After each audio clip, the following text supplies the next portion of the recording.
Nabi SAW utus Umar bin Khattab. Hai Umar, susul Uthman. Kenapa nggak datang-datang tuh? Nabi SAW berdiri di depan Ka'bah ini. Tinggal nunggu ini saja. Orang semua juga nunggu, gitu kan?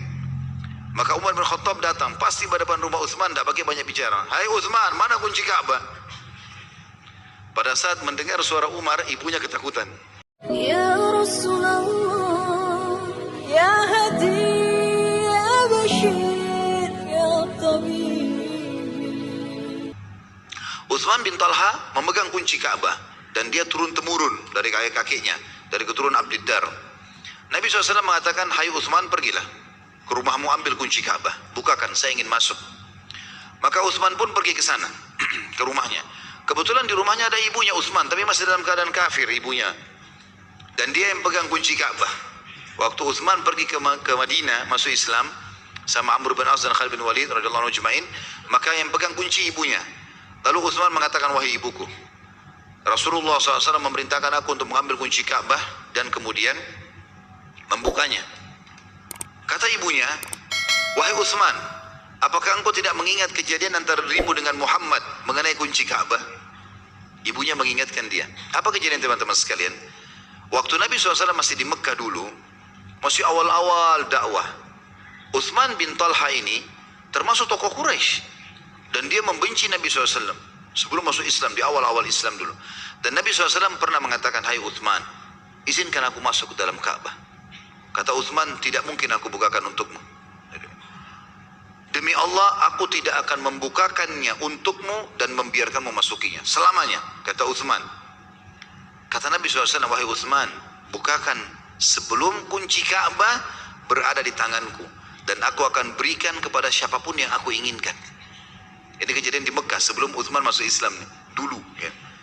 Maka Uthman mengatakan, bila kunci Ka'bah berada di tanganmu, hai Muhammad, sungguh mati lebih baik bagiku daripada hidup dan menyaksikannya.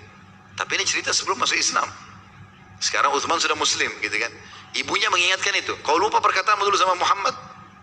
Dulu kau tidak mau masukkan dia dalam Ka'bah, walaupun kau mati.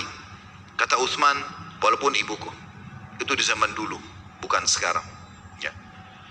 Dia adalah utusan Allah dan aku telah beriman. Maka aku wajib patuh padanya. Berikanlah kuncinya. Maka ibu Uthman merasa ini kemuliaan. Dia mengatakan, bagaimana engkau memberikan kepada Muhammad kunci Ka'bah yang berarti dia akan memilikinya. Dan dia bisa berikan kepada siapa yang dia suka. Berarti semua kemuliaan nenek moyang sudah tidak ada. Lalu diambil baju kunci tersebut, dalam riwayat ini dikatakan dimasukkan ke dalam bajunya. Ibunya Uthman menyembunyikan. Dia bilang, saya tidak akan memberikan kepadamu. Uthman terus merayu karena dia tahu hukum syar'i. Kalau ibu pun dalam keadaan kafir tetap harus dirayu, santun, baik, tidak boleh mengatakan kalimat Dia terus merayu. Karena lama Nabi SAW utus Umar bin Khattab. Hai Umar, susul Uthman. Kenapa nggak datang-datang tuh? Nabi SAW berdiri di depan Ka'bah ini.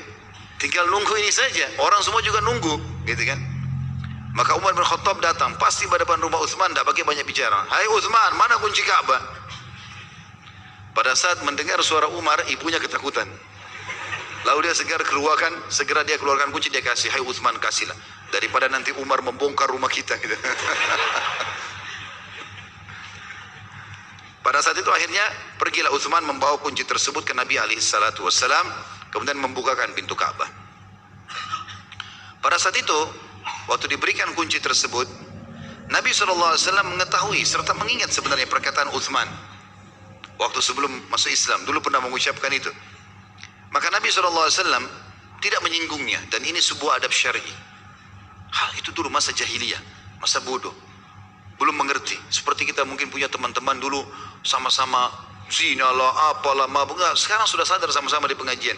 Termasuk adab dan akhlak dalam Islam, tidak boleh kita mengatakan, dulu kan kau lebih buruk dari saya.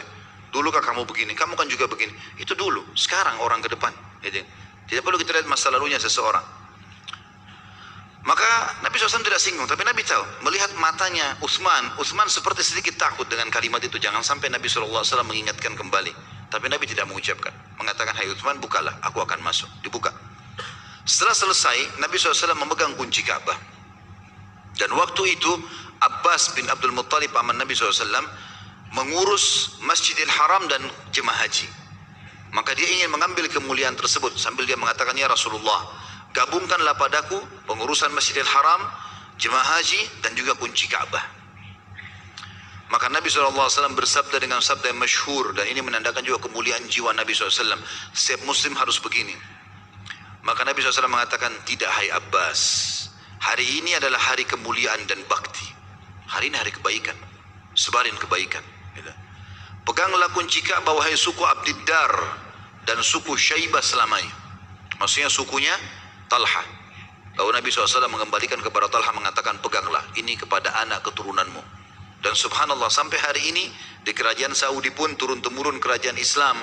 Ya, datang setelahnya Khulafaur Rasyidin, Nabi SAW meninggal, datang Umayyah, Abbasiyah, Utsmaniyah, sampai sekarang pemerintahan Saudi semuanya dari keturunan Abdiddar yang pegang kunci Ka'bah. Sesuai dengan wasiat Nabi SAW. Setelah pintu Ka'bah dibuka, Nabi SAW menyuruh Umar bin Khattab masuk lebih dulu, kemudian menghapus semua gambar-gambar yang terletak di dinding Ka'bah sebelum beliau masuk. Dan itu tuh banyak sekali di gambar-gambar, ya. Mereka lukis-lukis, diukir-ukir gitu. Oleh Umar bin Khattab dibersihkan. Di antara Ka'bah yang ada, di antara gambar yang ada dalam Ka'bah waktu itu adalah gambar Ibrahim dan Ismail menurut mereka, versi Quraisy. Dan dalam gambar itu seakan-akan keduanya sedang memohon pada berhala. Juga ada gambar Maryam alaihissalam, gitu kan? Mereka gambarkan menurut pemandangan mereka saja. Siapa yang dianggap tokoh masyarakat waktu itu dianggap beriman sama Allah, digambar-gambarkan sama mereka. Maka oleh Umar dihapuslah. Setelah selesai, Umar bin Khattab keluar mengatakan, sudah ya Rasulullah. Maka Nabi SAW masuk, dan ternyata beliau menemukan masih ada sisa gambar Ibrahim dan Ismail alaihissalam. Maka Nabi SAW kemudian bersabda, semoga Allah membinasakan mereka karena telah memperlakukan orang tua kami begini. Lalu Nabi SAW menghapus dengan lengan baju beliau sendiri sisa gambar daripada Ibrahim dan Ismail alaihimussalatu wassalam. Lalu Nabi SAW sholat 2 rakaat.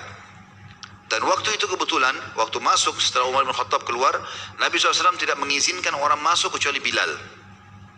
Dan ini kemuliaan Bilal radhiyallahu anhu. Ini saya sudah ceritakan dalam serial sahabat Bilal radhiyallahu anhu, bagaimana ini termasuk kemuliaan yang khusus. Karena Nabi SAW masuk itu tidak mengajak orang lain. Siapapun tidak boleh ikut kecuali Bilal.